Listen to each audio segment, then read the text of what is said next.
Assalomu alaykum hurmatli GSM obunachilari. Navbatdagi obzorimizda Faton avtovishkamiz. Akalar, bu Faton avtovishkamiz 30,5 metrli bo'ladi. Ko'rishingiz mumkin. Tepadagi mana bu yashichasi 360 gradusgacha aylanib bera oladi. Buni texnik xarakteristikasiga kelib o'tadigan bo'lsak, Faton bularda dizelli 6 tortuvchi bor. Ularning motori adashmasam Euro 5 bo'lishi kerak. O'zining konditsioneri, magnitofoni, isitgichlari, hamma narsasi bor.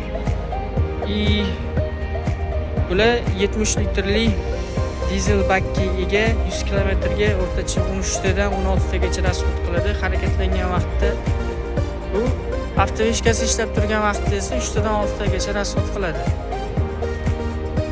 Ko'rishingiz mumkin hurmatli obunachilar, bu mashinamizning avtovishkasini chuqur yo'l bilan boshqarsa bo'ladi.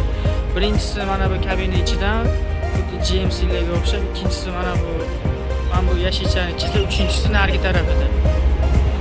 Ko'rishingiz mumkin hurmatli obunachilar, boya aytib o'tganimizdek, bu avtovishkamizning mana bu tepadagi yashichasi yon tarafga 3 metr chiqib bera oladi, diapazonga 25 metr chiqib bera oladi.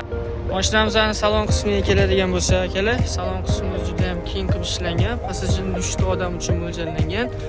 Bitta mashinamiz ishlashga tayyor. Robotlarni ko'rishingiz mumkin, yangi holatda. O'zining monitori, konditsioneri, radiosi, hamma narsasi bor. Bu avtomashinamiz akalar narxi $67,000. O'zimiz rastamoshkalarni qilib beramiz. Agar kimga shunaqa texnikalar qiziq bo'ladigan bo'lsa, pastda nomer qoldiramiz, aloqaga chiqib olasizlar. Sizlar bilan GSM Motors.